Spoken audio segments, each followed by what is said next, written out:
उनका यहाँ पे आपने देखा है कि एक बंदा अगर तो उसने रिन्यूअल कराना है तो यहाँ पे टोटल लगते हैं उसका 1.5 से 2 मिनट लगते हैं, अंदर आपको दिखा देते हैं। अगर आपने लर्नर बनाना है तो उसके लिए प्रोसेस आपने देख ही लिया है, ज़्यादा से ज़्यादा घंटे में मुकम्मल हो जाता है। उसका प्रोसेस जो है 42 दिन उसने 42 दिन पूरे करके फिर उसने आना है।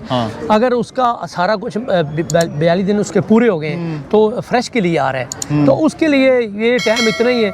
यहाँ जब चल गया हम यहाँ पे पहुँचे हैं, 5 मिनट में बंदा यहाँ पे पहुँचेगा, अपनी यहाँ पे अंदर आपको दिखाते हैं खाली हाल पड़ा हुआ है, वहाँ पे अपनी शील्ड लेगा। स्टेप ये 4 है उसका, स्टेप 4 पे वो वहाँ जाएगा जहाँ पे टेस्ट देगा और उसके बाद वहाँ से उसको सेम डे में लाइसेंस भी मिल जाता है। लाइसेंस भी मिल सकता है आपको। तो आइए अब आपको दिखाते हैं अंदर का प्रोसेस क्या होता है। जी सर। ये स्टेप 3 है हमारा। ये ITP डिजिटल ड्राइविंग लाइसेंस का आपको काउंटर नजर आएगा यहाँ पे। हाँ जी। और यहाँ से फिर आप अंदर जाएंगे, ये इस एरिया के अंदर अब आप आ गए।